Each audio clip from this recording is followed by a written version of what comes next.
Magandang hapon po aking mga kababayan ng Batangas City at ng Batangas Province.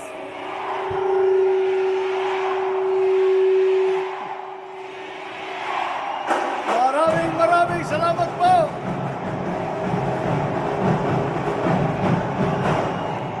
Magsiupo po tayo dahil baka mapagod na kayo sa kakasayaw kay Andrew E.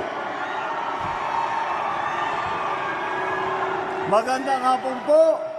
Talaga naman, lagi naman po pag ako'y nagagawi sa Batangas Province, Batangas City, lagi naman napakainit ang binibigay ninyong salubong, hindi lamang sa akin, kundi sa ating mga kandidato ng alyansa para sa Senado sa darating na halalan. Maraming salamat po. At kayo po ay nakadalo dito sa aming rally. Napakadami po ang hindi na po nakapasok. Nasa labas, nanonood na ng malalaking television. At kaya pati sa kanila ay nagpapasalamat na sila ay nakahanap ng panahon upang makilahok sa ating munting rally kung saan natin ihaharap ang ating mga butihing magigiting na kandidato para sa Senado na nasa ilalim ng Samahang Alyansa. Alam niyo po, kamakailan lang ay pinagdiriwang po natin yung araw ng paggawa o Labor Day. Sa paghahanda sa selebrasyon ng Labor Day po, tinignan po namin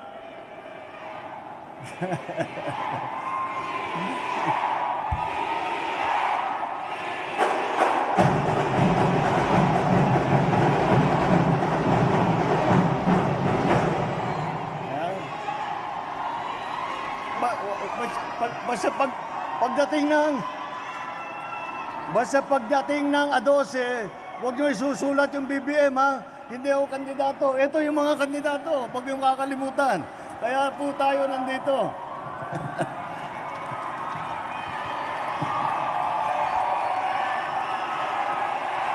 Ngunit, maaasahan mo, pag naluklok itong mga kandidato natin sa Senado, hindi nyo na po kailangan isigaw ang BBM dahil lagi akong nasa likod nila, lagi kami ang nagsasama, lagi kami ang nagtutulungan, at lagi naming iniisip ang kapakanan ng ating mga minamahal na kababayan. Yun po ang maaasahan ninyo.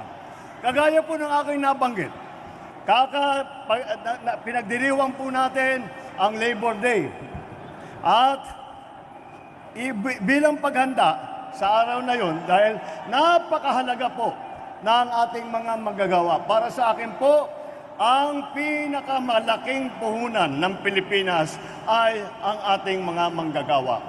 Kaya naman nakita naman ninyo, sumikat tayo ng husto, hindi lamang dito sa Pilipinas, kung hindi sa buong mundo, dahil sa galing, dahil sa sipag, dahil sa husay ng ating mga overseas workers, dito naman sa Pilipinas. Kaya naman po, ay may pagmamalaki po namin. Nung tinitignan po namin ang mga statistiko, natuwa naman po kami na ngayon po, dito sa Pilipinas, tayo po ay nasa pinakamababang unemployment rate sa 20 taon na nakalipas.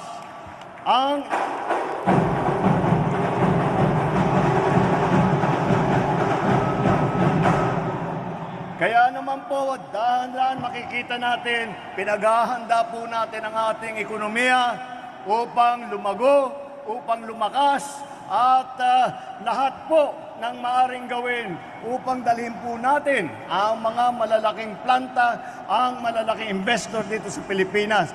Kaya naman po, masasabi ko naman, meron naman tayong masasabi na matagumpay naman po ang ating mga sinusubukan.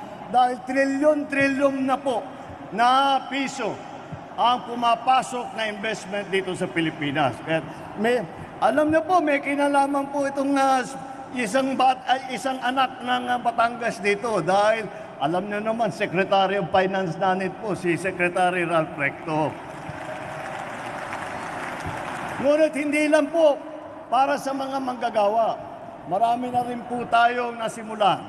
Inaayos na po natin ang ating agrikultura. Nakita naman po natin ang kalagayan ng ating mga magsasaka at ang mataas na presyo ng mga bilihin. Kaya't kailangan po natin ayusin. Ngunit, ang nadatnan po namin ay ang isang agrikultura na napakahina po. Ngayon, kaya ginagawan po namin ang paraan. Mula po sa nakaraang 2 taon, nakapagpatayo na tayo ng 150 na rice processing plant. Sa taong 2025, magtatapos tayo ng 20 pa, magsisimula tayo ng 50 pa. Noong isang linggo, binuksan ko, inaugurate ko, ang una. Hindi nga ako, nagulat nga ako, sabi ko dito sa Pilipinas, dapat marami na ito. Ang unang coconut processing plant dito sa Pilipinas para naman ang ating mga coconut planters ay mabigyan natin ng pagkakataon na makipagkompetensya hindi lamang dito sa Pilipinas, kung hindi po sa abroad, sa international market.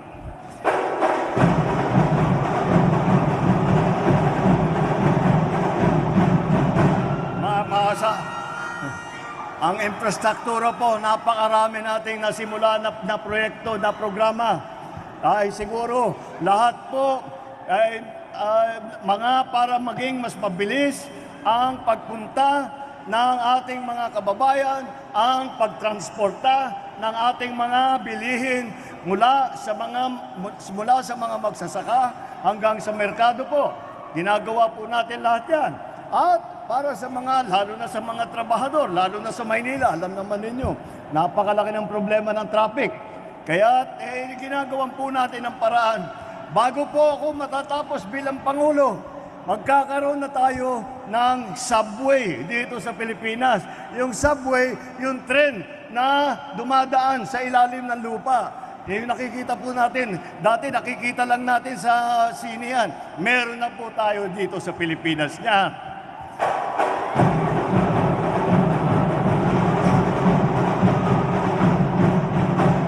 Panay ang patayo po natin ng mga dam. Panay po ang patayo natin ng mga flood control project dahil nagbabago po ang panahon. At marami pa tayong kailangan gawin. Dahil ngayon, napakabigat. Pagdating ng bagyo, napakabigat. Noong Disyembre, inabutan tayo ng 6 na bagyo sa loob ng 1 buwan. At palagay ko, hindi pa nangyari yun. Kaya kailangan, alam naman natin na mangyayari yan, kailangan po natin mag-adjust. Kailangan natin pagandahin ang ating flood control. Hindi lamang yan, itong flood control, kasama na rin po yan, yung pag-iipon ng tubig para mainom ng mga household at para sa irigasyon sa agrikultura. Lahat po ginagawa natin yan. Meron din po tayong tinatayo para yung kuryente, hindi na tayo magkulang. Dito lamang, sa nakaraang 1 taon, nabuo na po natin yung tinatawag na One Grid. Ibig sabihin, ang buong Pilipinas ngayon, kung may lahat ng kuryente ay dumadaan sa isang grid lamang. Dati, putol yan sa Mindanao, putol yan sa Negros, putol yan sa Luzon. Ngayon, binuo na po natin. Bakit mahalaga yun? Dahil kung minsan, ang isang lugar ay meron sila extra na power, na kuryente. Doon naman sa kabila ay kulang naman. Ngunit hindi natin dati mailipat doon sa kulang dahil walang koneksyon. Ngayon, may koneksyon na yun at makikita natin nagiging mas maganda ang sitwasyon natin sa kuryente. Ilan lang po ito sa pagtulong naman. Alam natin na sa nakaraang taon ay inamaan po tayo ng napakabigat na El Nino. Halos 9 na buwan ay hindi umulan. Kaya naman, ang ating kawawa naman ng ating mga magsasaka at nagkagulo talaga ang ating supply ng ating mga pagkain. Ngayon ay makikita natin, marami na po tayong pwede gawin. Handa na po tayo kahit mangyari po ulit yun, ay nakahanda na rin po tayo dahil tinignan po natin ang pagkukulang namin noong nakaraang El Nino. At ngayon, kahit dumating pa man yan, ay makakasiguro tayo na tayo ang magiging maayos. Meron po tayong water supply, meron po tayong kuryente. At itong taon na ito, lahat ng mga lugar na hanggang ngayon ay hindi makabitan ng internet, makakabitan na. At aking layunin na bago ako umalis sa aking opisina, bawat Pilipino ay may internet na kahit saan man sila, sa taas ng bundok, sa isla na malayo, meron po sila. Dahil kailangan na po natin yan. Iilan lang po yan sa ating ginagawa. At tayo naman, maganda naman at marami tayong kasama na nais tumulong. Hindi po naman natin kayang gawin ito na mag-isa. Kung hindi tayo tinulungan ng taong bayan, hindi po natin magagawa yan. Kung hindi tayo tinulungan ng ating mga local government, hindi po natin magagawa yan. Hindi po tayo tinulungan ng ating mga congressman, hindi natin magagawa yan. At ang isang mahalaga, kung hindi tayo tinulungan ng ating mga kaibigang senador na nagmamahal sa Pilipinas, hindi po natin magagawa yan. Kaya po, inaalala natin, kailangan ipagpatuloy natin lahat po ito. Hindi ito dapat matapos. Kahit wala na po ako rito, kailangan ipagpatuloy pa rin natin yan. Dahil ito ay simula lamang. Simula lamang ito sa pagpaganda at pagpalawig ng ating minamahal na Pilipinas. Ngayon, tinitignan, iba na po ang tingin sa atin ng buong mundo. Iba na po ang tingin sa Pilipinas. Tayo po ay tinitignan, kinahahangaan at sinasabi, paano ninyo ginawa yan? Madali lang pong sagutin yan. Ang kulang sa inyo, wala kayong mga manggagawa, wala kayong mga manggagawa na Pinoy. Ako meron. Yun ang lamang ko sa inyo. Magaling ang aming mga manggagawa. Magaling ang Pinoy.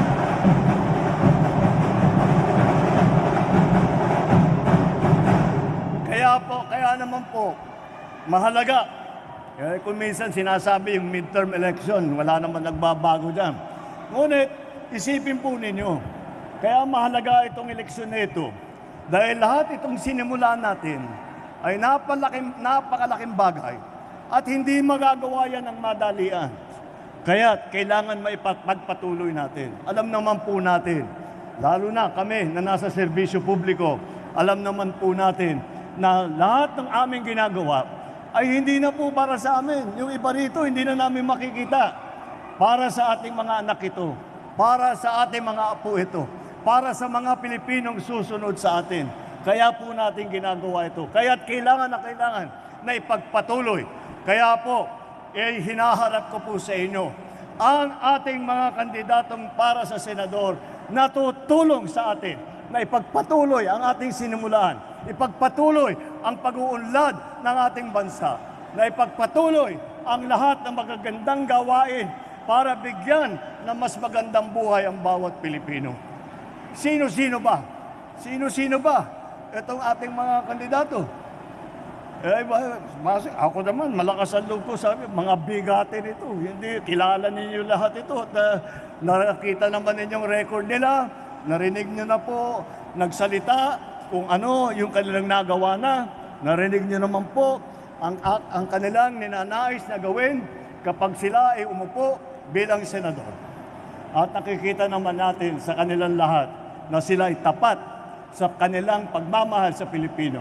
Sila ay tapat sa sakripisyong nais nilang ihandog sa serbisyo publiko para sa Pilipino. Ito po ang ating mga kandidato. Ay, papakilala ko sa inyo ng konti. Alam nyo po, unang-una, ay ilan po sa kanila, karamihan na po sa kanila, ay naging senador na. Kaya wala na pong OJT ito. Tuloy-tuloy sa trabaho itong mga ito. Andyan po si Senator Cayetano, Senator Lacson, Senator Lapid, Senator Pacquiao, Senator Revilla, Senator Tolentino, Senator Soto. Aba, may dala kang pala. Senator Tolentino. Ayan, andyan yung mga fans mo. Senator Tolentino at si Senator Soto. Si Senator Soto, hindi lamang pangkaraniwan na senador. Naging Senate President yan ng matagal. At kayang-kaya ko, may karapatan akong sabihin na si Senator Soto ay napakagaling sa kanyang trabaho bilang Senate President. Dahil nung ako'y senador, siya po ang aming Senate President at nakita ko po ang kanyang napakagandang pagpatakbo ng aming Senado. Kalahati naman sa ating slate ay dumaan po sa mababang kapuluan sa House of Representatives. Naging congressman po. Nandiyan Congressman Abalos, yung aking seatmate po sa Kongreso. Si Senator Congressman Binay, ikaw kasi tinitignan ko. Congressman Binay, na seatmate ko po nung kami nasa Kongreso. Si Congressman Abalos, dumaan din po sa mababang kapulungan. Congressman Cayetano po. Si Congressman Pia Cayetano po, na dumaan po din sa Kongreso yan. Alam naman ninyo, yung idol natin, si Congressman Pacquiao, Senator Pacquiao. Pero congressman din po yan sa nagsimula. Congressman Tulfo. At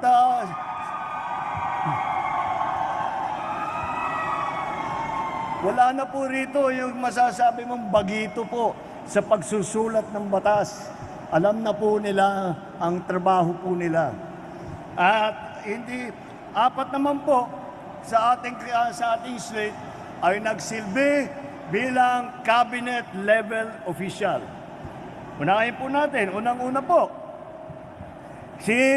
noong ako po ay bagong upo, kaka-out of office ko lang po. Bago akong upo, sabi namin, sino natin nalalagay sa DLG, local government.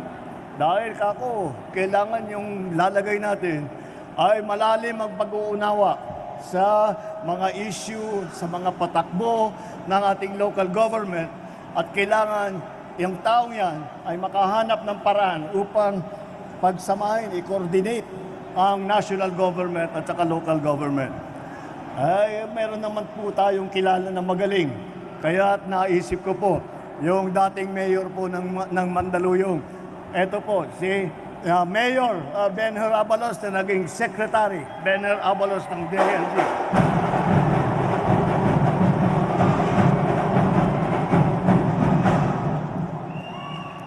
Susunod po. Ayan po, ganun din po. Nung ako ay bagong upo, ay sabi, DSWD naman. Ito, para tumulong sa taong bayan pag nangangailangan. Pag may bagyo, kailangan sila ang nagdi-distribute ng 4Ps, ilang mga benepisyo para sa mahirap, para sa matatanda, para sa mga may sakit. Naisip ko, sino ba ang kilala ko na ang kanyang kasaysayan sa buong buhay niya ay walang ginawa kundi magserbisyo sa publiko. Hindi po sa mga mayayaman, hindi po sa mga sikat, kung hindi doon sa mga maliliit, doon po sa walang boses, doon po sa mga nangangailangan. Kaya po, ang naging DSWD Secretary po ay si Secretary Erwin Tulfo. Oh, you're here.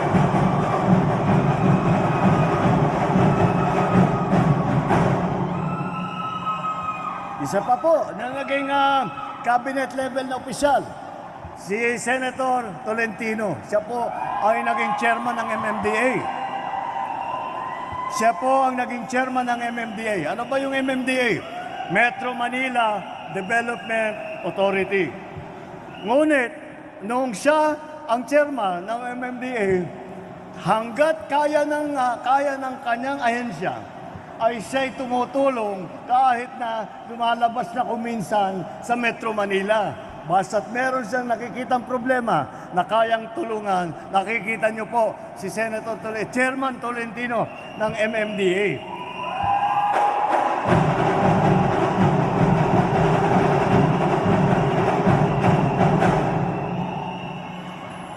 Siya po, masasabi ko, isa po, baka ang karamihan ng tao hindi alam po ito.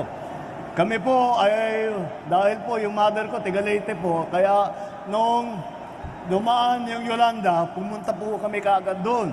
At nag-aantay kami, magmamakaawa kami na sana tulungan ang ating mga naging biktima.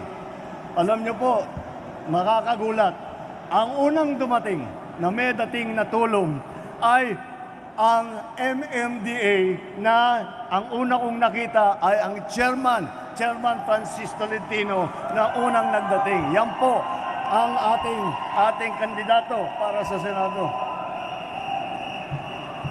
Ang isa pa po, doon din sa Yolanda rin po, ang isa sa ating kandidato ngayon na naging senador ay ginawa na Presidential Assistant for Rehabilitation and Recovery para po sa Bagyong Yolanda. Siya po ay namamahala para sa pagpatayo ng bahay, para paglagay ng mga water system, para maglagay ng kalsada, para makapaghanap buhay ulit ang mga waray na tinamaan ng malakas na bagyo. Yan po ay si Senator Ping Lacson. Siya po ang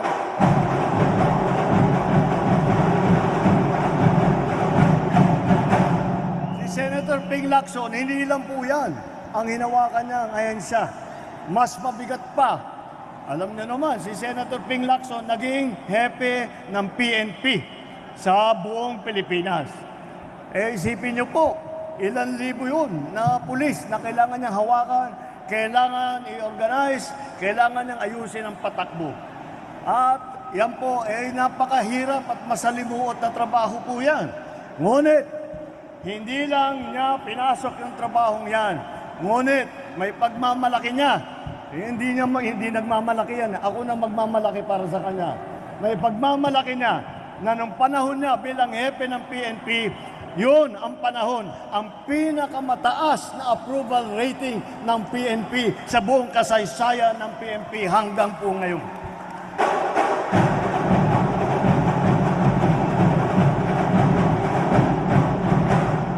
Nakita naman ninyo, meron, kung titignan po yung mga CV, napakabigat po, marami pong performance ang kanilang ginawa.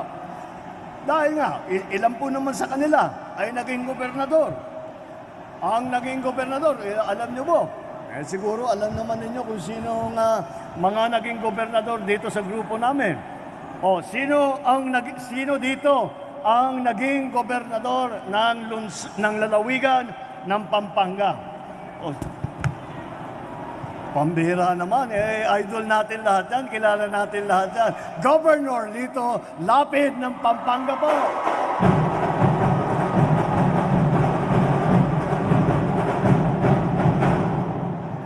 Isa pang gobernador na ina-idol natin. Sino ngayon ang naging governor ng lalawigan ng Cavite na dito, na nakaupo sa harap ninyo?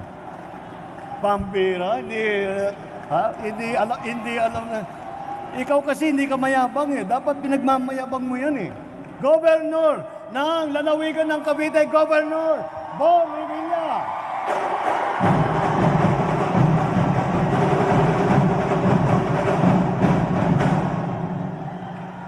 Meron din tayo, hindi lamang gobernador. Meron tayong mga naging mayor na malalaking lungsod. Andyan po. Ititignan po natin ang nabanggit ko na po sa lungsod ng Mandaluyong. Nung siya po ay naging mayor, marami pong kumikilala hindi lamang dito sa Pilipinas, kung hindi po yung mga international organization ay kinikilala ang trabaho, ang mga inisyatibo na dala po ng ating mayor ng Mandaluyong noon. Yan po ang mayor ng Mandaluyong, Mayor Benhur Abalos po. Kinikilala po na magaling na leader at magaling na public servant. At isa pa to, ito baka karamihan hindi alam ito Ang isa pa sa ating mga kasamahan ay naging mayor naman ng lungsod ng Tagaytay. Alam niyo ba kung sino yun? O alam nila, Tol, at si Mayor Francis Tolentino, naging mayor po ng Tagaytay. Ito siguro mas madali ito para sa inyo. Ano ang lungsod sa buong Pilipinas, ang pinakamayaman na lungsod sa buong Pilipinas? Alam niyo ba?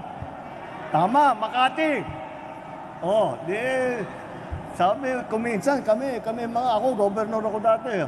Sinasabi ko, maganda siguro maging mayor ng Makati, ang yaman-yaman ng Makati. Madali ang trabaho. Ngunit nakikita ko na iba ang naging mayor natin doon, ay iba ang kanyang approach. Yan po ang ating Mayor of Makati City, Mayor Abby Binay.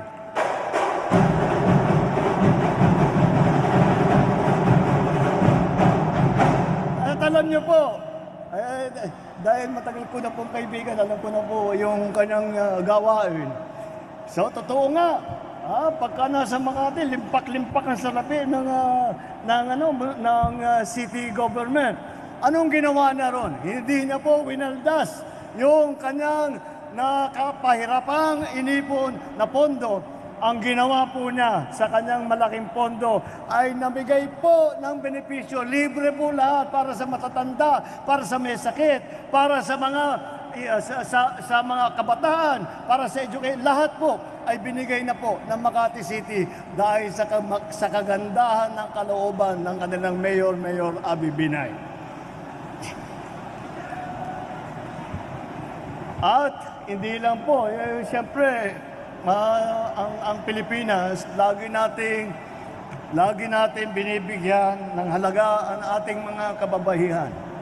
At dito rin, sa ating mga grupo na ito, ay nandyan din po ang ating mga matitibay na mga kababaihan na pagka sila ay nasa Senado, maaasahan po ninyo sila ay magbibigay ng matindi at malakas na boses para sa kababaihan at sila ay magtatanggol sa karapatan ng ating mga kababaihan.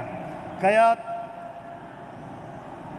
magiging pantay po ang tingin ng ating pamahalaan sa lahat ng ating mga kababayan. Para naman hindi masasabi na inuuna natin yung mga lalaki. Hindi naman dapat tama yun. Kaya naman nandyan sila. At sila ay magtatanggol po para sa karapatan ng kababaihan. Marami rin po, 4 din po dito ay abogado. Dahil batas ang kanilang sinusulat. Andyan po, may Attorney Abalos, Attorney Binay, Attorney Cayetano, Attorney Tolentino. Mauhusay po na abogado yan. Alam niyo po, yung 4 po na yan, kung yan ang pinili nila, pumasok na lang sila, mag-private practice na lang sila, nagpayaman na lang sila. Ngunit, hindi yan ang kanilang pinili. Ang pinili nila ay hindi na maghabol ng pera, hindi na maghabol ng yaman, kung hindi magbigay ng sakripisyo para tulungan ang taong bayan. At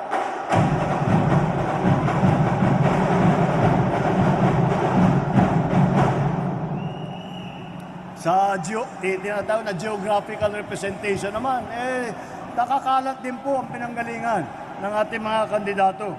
Ay 2 sa nakaupo rito po sa harap ninyo, 2 po sa kanila ay galing sa Mindanao.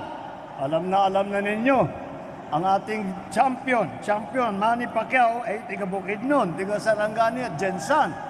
Kaya't mabibigyan niya ng halaga ang lahat ng mga issue doon sa mga lugar na yon. Si Erwin Tulfo din ay laking Mindanao. Siya ay lumaki sa Davao Oriental at saka sa Sulu, kung saan nadestino ang kanyang ama na naging bayani ng Pilipino. Alam niyo po, pag tinatanong ko po ito, karamihan hindi po alam. Meron pong Senator Soto bago po nung ito nandito kasama natin si Senator Tito Soto. Meron pong Senator Vicente Soto noon. Siya naman ay nanggaling sa Cebu. Kaya makikita niyo po, lahat po ng kandidato natin, nalalaman po nila. Lahat po ng pangangailangan ng ating mga kababayan, nalalaman po nila ang sitwasyon sa iba't ibang lugar ng Pilipinas. Kaya't bagay na po sila ang mamuno, sila ang pumasok sa Senado upang mabigyan nila, matutugan nila, mabigyan nila ng pansin, ng solusyon ang mga problemang nalalaman nila na nangyayari sa buong bansa. Dahil po, yan ang layunin. Sa palagay ko naman ay maliwanag na yan ang layunin ng alyansa. Ang layunin lang po namin ay hindi po manggulo. Ang layunin po namin ay ayusin ang mga problema. Hindi lamang yung malalaking problema na hinaharap ng buong bansa, kundi pati ang maliliit na problema na hinaharap ng bawat mamamayang Pilipino sa kanilang buhay na pang-araw-araw. Yan po ay mahalaga. Kaya po, makikita naman po ninyo na meron silang puso na Pilipino. Meron silang puso na maging matulungin. Meron silang puso para magsakripisyo para sa kapakanan ng bawat mamamayang Pilipino. Kaya po, sa aking palagay, kung tayo ay titiyakin po natin ang ating kinabukasan, kung ninanais po natin na may patuloy ang lahat ng ating nasimulan sa nakaraang dalawang taon at kalahati, ito po ang ating dapat ihalal, ang ating mga kandidato sa Senado. Mabuhay ang alyansa!